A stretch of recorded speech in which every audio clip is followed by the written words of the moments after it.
బలరాన్నే మేపుతున్నాం. చేనులన్నీ ఎండిపోయినాయి, పొట్టకు రాకముందు ఎండిపోయినాయి మొత్తం.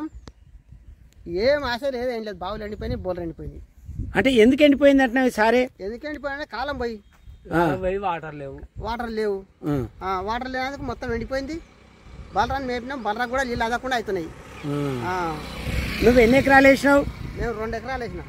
2 ఎకరాలు ఎండిపోయిందా? ఎంత ఖర్చు వచ్చింది నీకు 2 ఎకరాలకు? 30-40 వేలు వస్తాయి. దున్నికాలకు 10-15 వేలు అవుతాయి. మాంసాంతులు నాటినందుకు 15 వేలు అట్లా వస్తుంది ఖర్చు. ఒక ఎకరం నాటితే 30 వేలు దాకా వస్తాయి. 1 ఎకరా 30 వేలు వచ్చింది. మరి ఇప్పుడు గడ్డి కోసి బర్రెలకు వేసినావా లేకపోతే బర్రెల మేపినావా? మేపిన అట్నే ఇక అంతే. నేను వేరే కౌలు పట్టి దున్నా బాయి.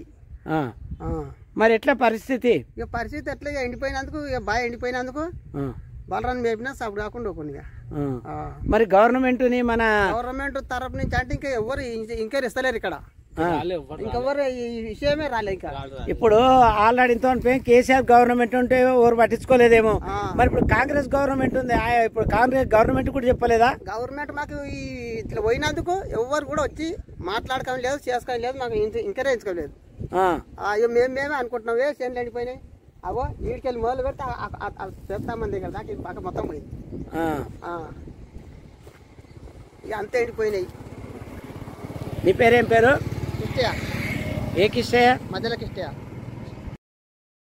బలరాన్నే మేపుతున్నాము. చేనులన్నీ ఎండిపోయినాయి, పొట్టకు రాకముందు ఎండిపోయినాయి మొత్తం. ఏం ఆశ లేదు, ఏం లేదు. బావులు ఎండిపోయినాయి, బోర్లు ఎండిపోయినాయి.